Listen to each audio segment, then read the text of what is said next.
Assalamualaikum warahmatullahi wabarakatuh. Pada pertemuan ini kita masih melanjutkan materi kita tentang hukum Gauss ya. Kali ini kita akan menghitung kuat medan listrik oleh bola isolator homogen, bola pejal ya, yang bermuatan listrik. Muatan listriknya homogen, tersebar merata di bola tersebut ya. Jadi kita punya bola isolator homogen, bola pejal ya, yang berjari-jari R. Kita akan menghitung kuat medan listrik di dalam bola ya, di dalam bola pejal ini. Kalau kita misalkan titik yang ingin kita hitung kuat medan listriknya berjarak R dari pusat bola ya. Pusat bola ada di tengah-tengah sekali ya. Pusat bola ada di tengah-tengah dan jarak dari pusat bola yaitu R ya, yang ingin kita hitung kuat medan listriknya, maka kuat medan listrik di dalam bola bisa kita tuliskan R kurang dari R. Ya kan? R kurang dari jari-jari. Itu artinya daerah di dalam bola. Ya. Kemudian kita menghitung kuat medan listrik di permukaan bola. Kalau di permukaan bola artinya R sama dengan R. Sekali lagi R kecil ini adalah titik di mana kita ingin menghitung kuat medan listriknya yang diukur dari pusatnya, yaitu di tengah-tengah bola, ya, di pusat bola. Kita menghitung kuat medan listrik di dalam bola, kemudian di permukaan bola, dan yang terakhir adalah kita menghitung kuat medan listrik di luar bola. Kalau di luar bola, artinya R kecil lebih besar dari R besar. Ya, R lebih besar dari jari-jari. Kalau ini di permukaan bola, maka R sama dengan jari-jari. Itu area di permukaan bola. Kalau R lebih besar dari R dari jari-jari, maka itu di luar bola. Ya. Kita bisa merumuskan rapat muatan ya, kerapatan muatan Rho sama dengan, kalau rapat muatan ya secara konsep sama dengan rapat massa ya, atau massa jenis. Karena kita berbicara rapat muatan, maka kita berbicara muatan di situ ya. Jadi muatan yang ada pada bola ini dibagi dengan volumenya. Kalau massa jenis atau rapat massa, itu kan massa dibagi dengan volume. Karena ini kerapatan muatan, maka muatan dibagi dengan volume bola ini. Volume bola ya 4/3 pi R pangkat 3. Ya kan? R adalah jari-jari bola. Nah, pertama kita menghitung kuat medan listrik di dalam bola, yaitu R kurang dari R, seperti ini ya. Jadi R ini, titik ini, berjarak R dari pusat yang ingin kita hitung kuat medan listriknya. Maka ini R kurang dari jari-jari ya, itu area di dalam bola. Kita ingin menghitungnya menggunakan hukum Gauss, maka seperti biasa kita harus gambarkan dulu permukaan Gaussnya ya. Karena bendanya berbentuk bola seperti ini, maka paling cocok permukaan Gaussnya juga berbentuk bola, di mana R ini sebagai jari-jari permukaan Gauss yang berbentuk bola tersebut. Jadi kita tuliskan ini permukaan Gaussnya ya, yang berjari-jari R, dan di R itulah kita ingin hitung kuat medan listriknya ya. Setelah kita membuat permukaan Gauss, maka kita menghitung fluxnya. Ya, sebelum menghitung flux, kita nyatakan lagi rapat muatannya. Tadi rapat muatan bola secara keseluruhan ya adalah muatan bola secara keseluruhan bagi dengan volume bola. Sedangkan rapat muatan di permukaan Gauss ini, rapat muatan di permukaan Gauss, maksudnya di yang dilingkupi permukaan Gauss ini ya. Rapat muatan yang dilingkupi permukaan Gauss ini ya, rapat muatan di dalam ini, di dalam permukaan Gauss. Ada lagi ya, kita simbolkan Q kecil di sini, maksudnya muatan yang dilingkupi permukaan Gauss ini atau di dalam permukaan Gauss per volume permukaan Gauss bola ini ya.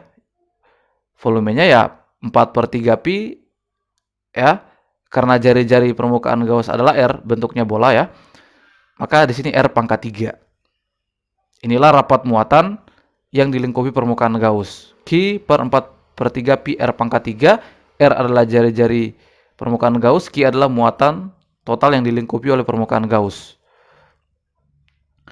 Fluxnya ya, flux atau garis-garis medan listrik yang menembus permukaan Gauss yang berbentuk bola ya, adalah E dot A ya, atau EA cos sudut yang terbentuk antara E dan A.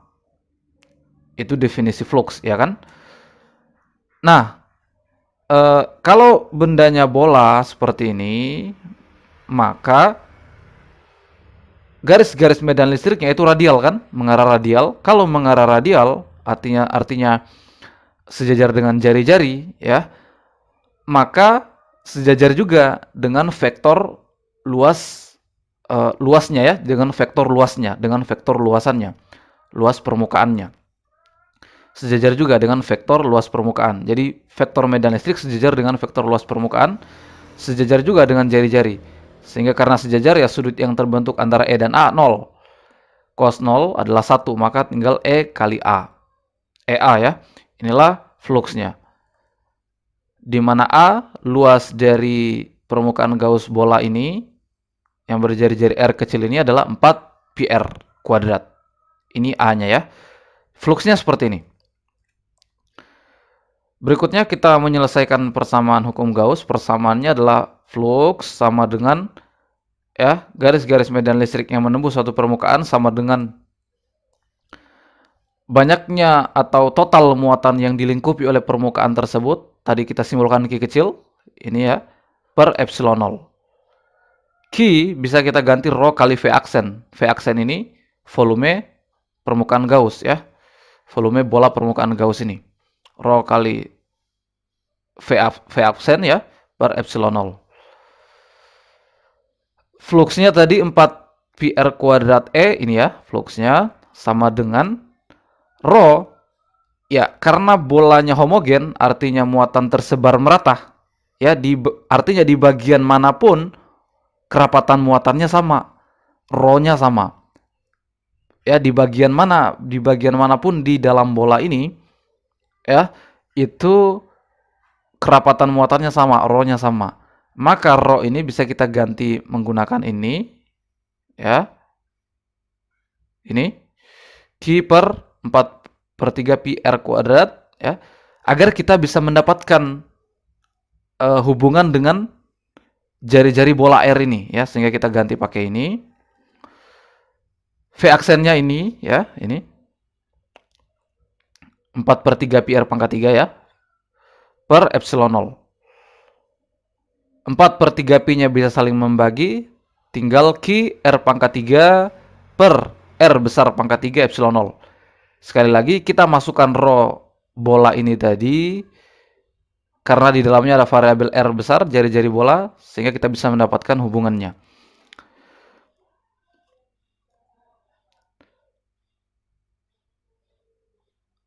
Nah, R pangkat 2 dan R pangkat 3 bisa membagi, tinggal R di sini di ruas kanan ya.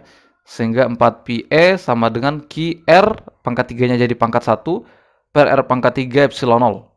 Atau E sama dengan 1/4 pi epsilon 0 ya, Q per R pangkat 3 kali R. 4 pi-nya jadi pembagi. Inilah kuat medan listrik yang berada di dalam bola. Kuat medan listrik di dalam bola. Yang menarik adalah kalau kita perhatikan, semua variabel ini selain R kecil ini kan konstanta ya. Nilainya konstanta. Hanya R kecil yang variabel. Maka bisa kita sederhanakan persamaannya menjadi E K kali R. Ya, jadi 1/4 pi epsilon 0 Q besar ini kan konstanta. Ya, K, konstanta K. Kita misalkan K ya, Yang menarik adalah ini adalah persamaan linear. Ya kan, persamaan linear, bahwa ternyata di dalam bola hubungan E dengan R itu linear, bahwa semakin besar R ya, semakin besar juga kuat medan listriknya. Grafiknya linear ya, hubungannya linear. semakin besar R ya, semakin besar R ini, semakin menuju keluar maksudnya ya, tapi masih di dalam bola. Itu medan listriknya juga semakin besar. Hubungannya linear. Menarik bukan? Baik, berikutnya kita lihat yang di permukaan. Nah, di permukaan bola tadi kan R sama dengan R besar ya. Maka ya, tadi persamaan medan listrik seperti ini yang di dalam bola ya.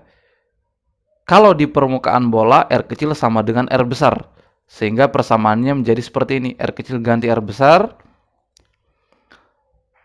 Jadi R kuadrat saja di sini ya. 1/4 pi epsilon 0 Q per R kuadrat. Inilah kuat medan listrik di permukaan bola atau di kulit bola. 1/4 pi epsilon 0 Q muatan bola ini secara keseluruhan per R kuadrat. Jari-jari bola. Ini kuat medan listrik di permukaan bola.